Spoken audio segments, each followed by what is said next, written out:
Bwana Wilson, maneno mazuri umeyanena ukimrenga mama na safari yako pamoja na mama. Tumkaribishe Mheshimiwa Gakuya akaweze kariri.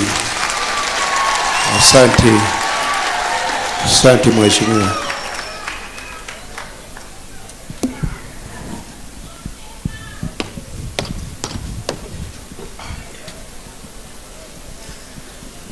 The clergy, His Excellency, my good friend and the People's Deputy President, Rigathi Gachagua,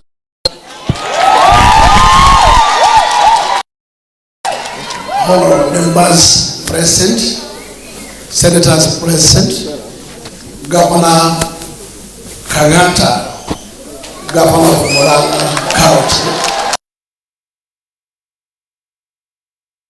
family and friends, and my constituents from Embakasi North and entire Nairobi.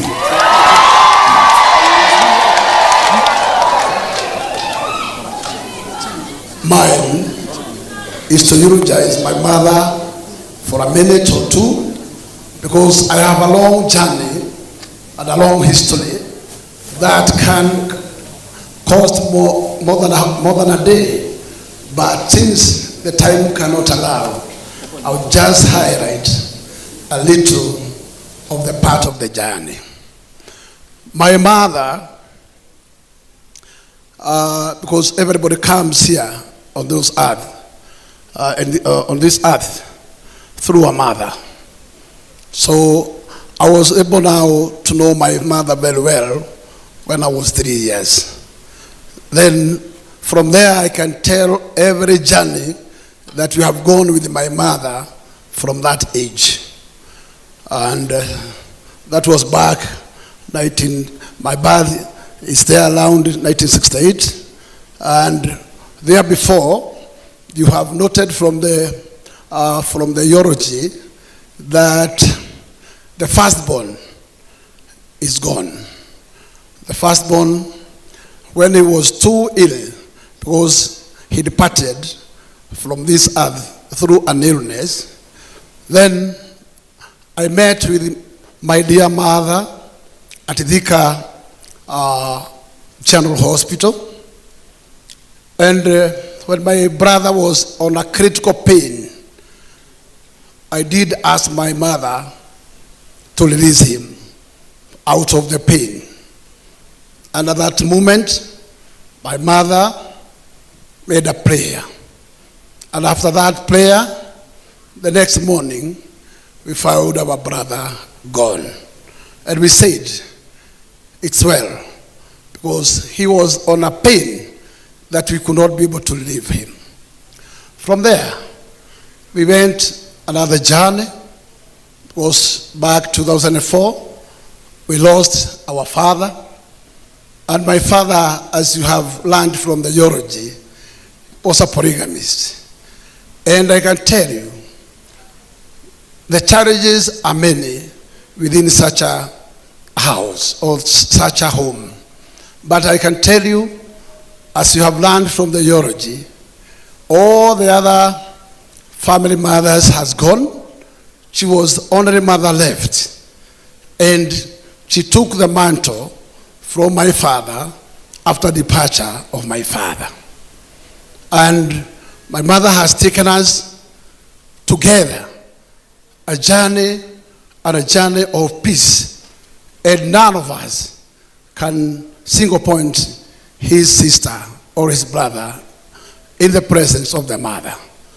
I can tell you, my family, at a time that my father was critically ill, I went to my father and I requested him to arrange for his departure. And I knew there could be a big problem after his departure if he could not arrange on how this big family and this big home will be settled. But my father borrowed my advice, and he agreed to list all his properties on manner that each of us could attain his portion. And I remember my mother, when we went to Kigumo, because that is where Ladybird is, my father could not step out from the vehicle. Otherwise, I left my father in my vehicle. We went to the board with my mom, and every single children from all those other mothers got a portion. And my mother made sure none will go home without. So that's a journey that made a breakthrough to the rest of us and our life at where we are, that none of our brother can ask the other son or the other brother or the other sister, where is my portion? I want to attest that that was taken care of, and none of them can stand here to ask for anything that was not well done by that time. My mother is such a courageous woman and a political woman on the other side. And I want to say, my political journey, when I decided to join the market field of politics, I first consulted her. And she told me, my son, I bless you, walk and fight and get victory. And that's how I engaged politics. And you remember, through her blessings, I have served 2 terms as a councillor, and now I am serving my 3rd term as a member of parliament.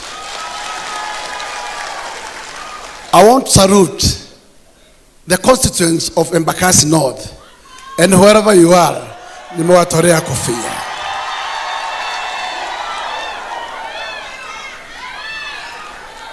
The constituents of Embakasi North has been always very kind to me.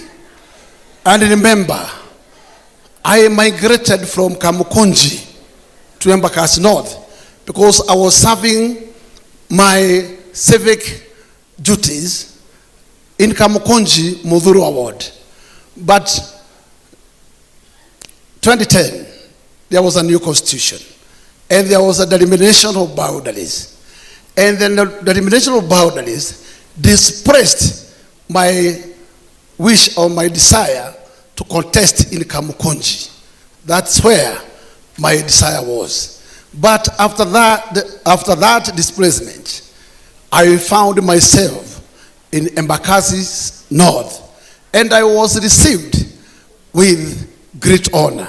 And therefore today, I would say, nitawatolea kofia mara kwa mara, and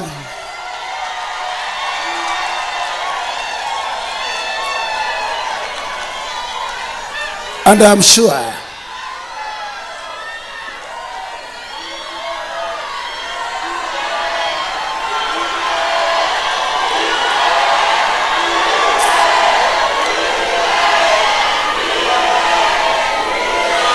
okay, thank you very much. What I can assure you, my good people, I have been your servant for 3 consecutive terms, and together with you, we have decided that we will start a new journey, and the journey is the gubernatorial of Nairobi journey.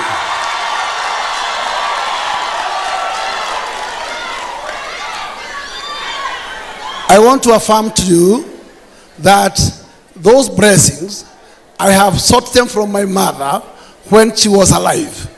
And she gave me the blessings to go, to read, or take the mantle of the city of Nairobi and change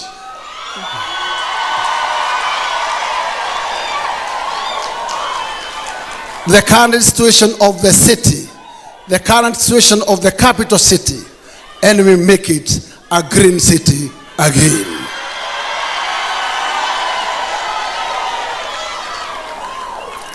Thank you very much, all of you.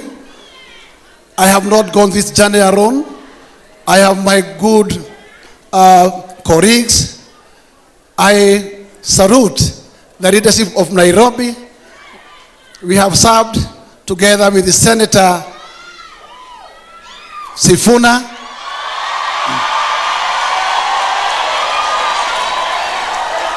And I can tell you, Sifuna is a great man.